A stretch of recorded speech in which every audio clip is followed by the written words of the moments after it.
Well, holy of holies, Batman, we are talking animal blood sacrifices today on Midweek Mashup. Welcome back to Midweek Mashup. I'm sitting down today with Pastor Ty, and we have all of our drinks in front of us. Here. We are thoroughly prepared, or I'm thoroughly prepared. I got my coffee, I got my water. We're all set to talk about blood sacrifices. That's right. Pretty heavy topic, featured heavily in the Bible. Yes. And something that when it gets brought up, it's like, ooh.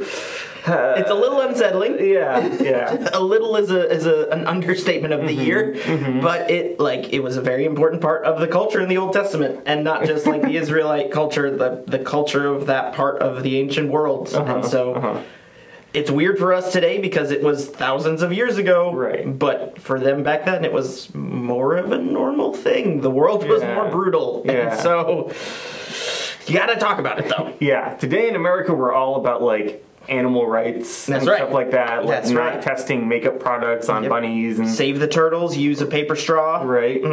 Which, by the way, I hate paper straws, but I still use them because I love turtles. I get it. I hate it, but I get it. Yeah. And so it feels weird to talk about animal sacrifices. And then the Bible also has like human sacrifice language in it as well.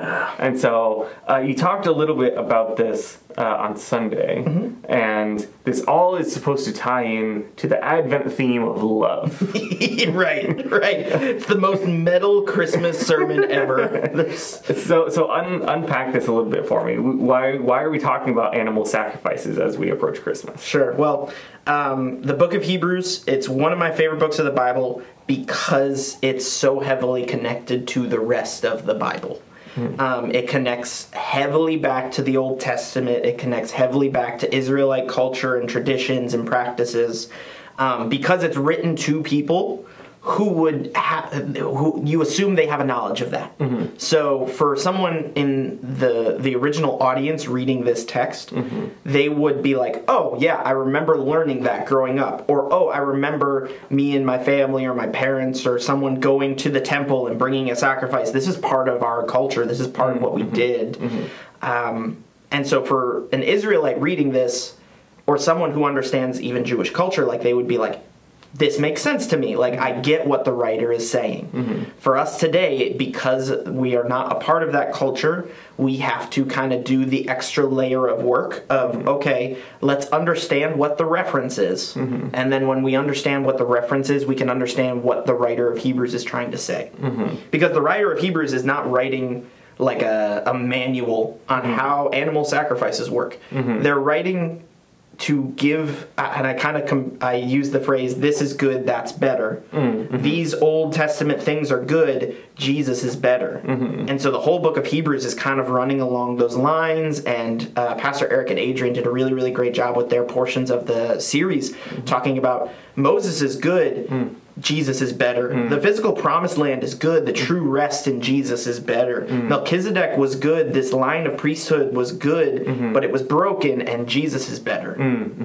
And so when we get to animal sacrifices, it's continuing along that same line. And so these animal sacrifices had very specific purposes in the Old Testament. They were for sin, and it was meant for God's people to sort of take the sin in their life and the sin in their world very seriously. But there were a lot of sacrifices that I didn't even get to in my sermon, and really the writer of Hebrews doesn't even really talk about that much because there are harvest sacrifices, there are peace sacrifices, there are lots of different sacrifices that are involved in if you look at like the first 5 books of the Bible, especially like Deuteronomy and Numbers and like those like kind of Pentateuch. That's what the first 5 books of the Bible is called, the Pentateuch. Those like early Old Testament books, you'll see more of these sacrifices laid out. But again, the writer of Hebrews is assuming that you know these things. And so that's why we have to talk about it today, because we have to get to at least somewhere in the middle of experts in animal sacrifice and completely oblivious to animal sacrifice. We have to at least sort of understand what was going on and why. And then the writer of Hebrews then takes that understanding and begins their argument of these were good for a time for what we needed them to be. Again, God isn't saying that like animal sacrifice is good, you should sacrifice animals. That wasn't intended. That like in the book of Isaiah, I referenced the prophet Isaiah, one of the major prophets of Israel, toward the end of the Old Testament. So things have gone up and down and up and down, and when Isaiah's on the scene, he's seeing the old covenant, these old laws are meaningless to a lot of Israel. And speaking on behalf of God, he says, stop. Why do you, I don't need this. I have had my fill of this. I do not care about the blood of animals or your incense. That's not my thing. It doesn't mean anything. But then Isaiah also looks forward and sees that a perfect version of this is coming. In the same way that Melchizedek and the priests, Jesus is a perfect version of those practices. Jesus is a perfect version of this practice of sacrifice. Because he was the Son of God. He was completely human, completely God, completely perfect. And that sacrifice is so much better than these animal sacrifices that were temporary. And at some point became meaningless because they were so regular. They were so just kind of part of the routine, which is weird for us to think about today because I'm not going to go home and find a sheep and sacrifice it. But think of it like going to the store.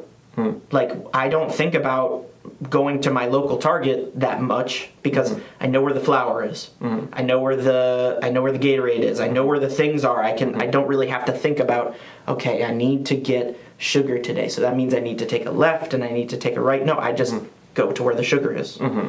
For the Israelites and the people reading this book in the original audience, they heard sacrifice and they were like, oh, I got it. I know what you're talking about. And then they could continue to read why the author of Hebrews is bringing it up. We just have to take that extra step, which takes a little bit of time. Yeah, no, it's really interesting, and maybe you can clarify this a little bit for me, because I feel like this comes up a lot in our online discussions with our pages. Is I see the question a lot of like, why would God ask us to do animal sacrifices and things like that? And so at some point in the Old Testament Levitical law, that was the common thing. God said, "You have all sinned." And so you're going to do animal sacrifices. And you walk through the Holy of Holies and everything in your message, and etc. Then at some point we get to Isaiah, and God's saying, "Nah, I don't like this anymore." And then he transitioned later to say, "I'm going to send my son Jesus." And that's where we get to the point of like love, God sending Jesus as the replacement sacrifice. So how do we move from point A to B to C? Yeah, well, I think there's this is a good example of kind of what the practice of the Israelites and kind of their relationship with God for a lot of the Old Testament was. All right, God gives his people some guidelines, gives them some direction, and they follow it for a little bit, and then they swerve. It's like, okay, like even all the way back from leaving Egypt, from leaving slavery in Egypt in the book of Exodus, they're walking through the wilderness and they trust God to get them out of Egypt, and they run across, the Red Sea is split, it's this awesome moment, like they run and they celebrate, and then like a few chapters later they're complaining in the desert because, oh man, it's so hot and I'm so hungry, and slavery in Egypt would be better. And that is, again, like even when you think of we want a king to rule us. God says, I will be your king. No, we want a king like the other nations. We want a king like the people next to us. Okay, well then God sends them, like, and you see this cycle over and over again. And there's a lot of cycles in the Old Testament where it comes to like, this is what God has said. This is why he said it. And I said it in my sermon, he uses animal sacrifice as a way to make the people of Israel and his people see that sin is serious. Like, this is something that is not to be taken lightly. When you sacrificed an animal, it was costly, not just from like, oh my gosh, I have to kill this animal, like, and experience that with all the five senses and like the things that come with that, but also like just like material-wise, it was costly. Like, this was an animal that was either being bred for food, raised for sale or work. This was money. This was my livelihood. I'm giving a piece of what I need to survive to make this sacrifice because sin is that serious. And like I said, God also kind of meets the Israelites where they are. They look around and they see that animal sacrifice, people were sacrificing animals to all these other gods around them. So when the old covenant shows animal sacrifice, they don't really bat an eye at it. They go, oh, that's what everyone else is doing for their gods. This is the one true God. Okay, got it. Now, again, you get to Isaiah, and he doesn't want animal sacrifice. Like, he doesn't care about that. He's not some God that, like, I kind of made it a joke in my sermon a little bit of, like, he didn't create humanity and then, like, oh no, I forgot to add this, like, really specific piece that gives me a lot of animal blood. Yeah. Like, that wasn't his goal when he said, here, I need you to do animal sacrifice. His goal was to show the people, and I'm not going to, like, speak on God's behalf, but to take sin seriously. Yeah. To know that this was something that God was taking seriously, and you should too. Then when we get to Jesus, you've seen, like I said, Isaiah and a few other prophets have even said, this is meaningless, this is pointless, this doesn't mean anything anymore. You guys are still sacrificing animals, but there's evil everywhere. And you guys don't seem to care. So you're just going through the motions. So when Jesus shows up on the scene, he breaks a lot of those cycles. He tells parables about how people go into the synagogue and pray loudly, and then there's someone who quietly prays and asks for forgiveness. And which of these, like, that is even, there's so many countercultural things and counterintuitive things that Jesus teaches and brings to the table. And so when we get to the sacrifice of Jesus, that is a little counterintuitive for the Israeli people, because all of a sudden, this is not an animal, this is a human. And not only is this a human, this is a human that is perfect. This is a human that has done nothing but good. This is a human that has taught people, has healed people, has fed people, has saved people from demons. This is a human that has done the impossible because he is also God. And so when you get to, like, that's like almost like point B, is existing in the system, but also saying, this is better than that system. Like, this old system of animal sacrifices, you guys don't need this anymore, because this once and for all sacrifice of the Son of God, Jesus of Nazareth, is perfect, and it is once and for all. There's no routine to this. And that sacrifice happens. And there are so many parallels drawn in the Gospels, in the epistles that are written by the disciples afterward. A lot of times you'll see Jesus referred to as the Lamb of God. This sort of connection is where that symbol comes from, because a lamb was a very common animal that was to be sacrificed, because it was viewed as pure, it was viewed as spotless, it was viewed as blameless, it was too young to rebel or do anything, and it was still clean. Jesus as the Lamb of God, this image of a perfect, spotless animal, and representing that connector to the old covenant, the old way of doing things. And then, like, I didn't even really get a chance to talk about it in the Hebrews sermon, because the writer of Hebrews doesn't quite get there, but then he comes back to life. Like, he is resurrected, he is brought back to life 3 days later. That is yet again another symbol of God's power and love for us. And the way that you were doing things, yeah, that's done. Because none of the lambs or calves or cows or bulls that you sacrificed have come back. Jesus is different. This sacrifice is different. And he's here to show you, hey, there's a new way of doing things. In chapter 8, the writer of Hebrews calls the old covenant obsolete, outdated. It's time to upgrade. It's like when your iPhone gets too old to update to the new iOS. Like, what do? You get a new iPhone. This is like the ultimate version of that. Like, that is done. That is no longer necessary. That is no longer required. And in fact, you have something way better. You have something way, way better. And Adrian did a really nice job of talking about the closeness that we have with God because of Jesus' sacrifice. The curtain has been torn. We are welcomed into the presence of God. We are welcomed into rest. And all of that kind of starts, that catalyst is the sacrifice of Jesus. Because once that sacrifice is made, the new covenant is started. And we're moving into a new reality. And the writer of Hebrews is saying, for these people who have spent their whole lives living in this old system, don't slip. Don't falter.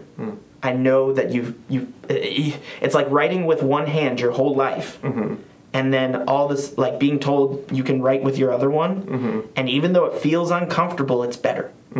And I know that you're going to want to switch back. You're going to want to go back to the way things were because it feels familiar. It feels comfortable. But trust me, if you switch the way you do things, if you understand the sacrifice of Jesus and you believe that and you stick to that, even when you're persecuted, even when you're faced with hardship, it's much better.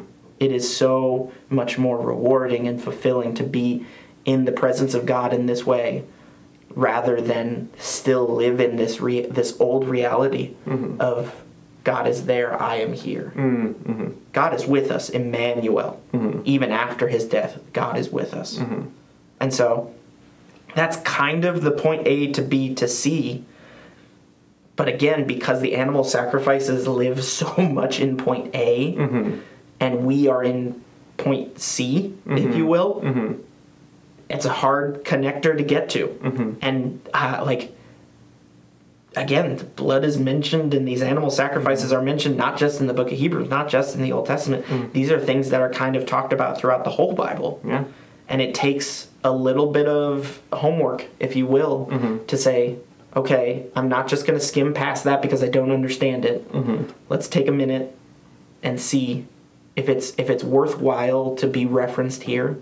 It probably means something. Like when you see something like that in the New Testament, and Eric even mentioned this in the first sermon of the series, we're leaving the footnote little indicators in the slides, which to me and to Eric, like we look at it, we're like, that looks bad. Like it looks bad on the screen to have the little bracket with a C. Like it doesn't look clean. It looks kind of janky, but we're leaving them in there to show that this is so connected. It's so interwoven with the Old Testament culture. Like I referenced in my sermon on the book of Hebrews, I referenced 2 Old Testament books, Jeremiah and Isaiah, directly. That's not even counting the indirect references to other practices.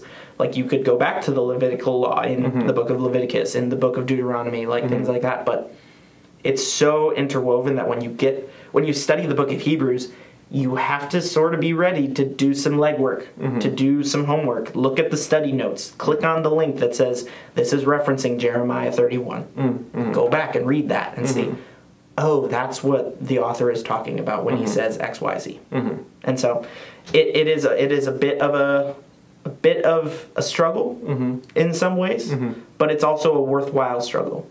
Because even though we don't live in the old covenant, it's worthwhile to see the way that God has worked and the way that God has moved and how great the new covenant is. To be so much greater than what the old covenant was.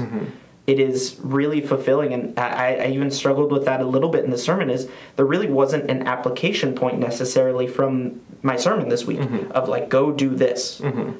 The application of the book of Hebrews, though, is this is what's true. This is what is true about you. This is what's true about God. I'm really excited. I won't give away any spoilers, but I'm really excited for Pastor Eric's Christmas Eve message, because when you get to the end of the book of Hebrews, you've done all this legwork of Jesus is better than this, Jesus is better than that, and you get to the end of the book of Hebrews, it really kind of I'm even getting a little bit of chills. Like it opens up this world of, that's why we've been talking about all these things, and I don't want to spoil it. I don't want to steal his thunder, but I would highly, highly, highly recommend being ready to watch on December 24th. Yeah. Awesome. Well, hey, thank you for unpacking that a little bit more. Thank you for sitting down and talking about blood. A lot. Yeah. If you want to hear more from Pastor Ty about the Advent theme of love, as we see it in the book of Hebrews, I will go ahead and add a banner to that video. You can go ahead and click on that and watch more. But this will be our last midweek mashup for the year because we're coming up on Christmas. And then Pastor Eric and I are going to sit down and we're going to do a year in review in the new year. Talk about the end of the Advent series, so keep an eye out for that. But until then, we will see you in the next Midweek Mashup.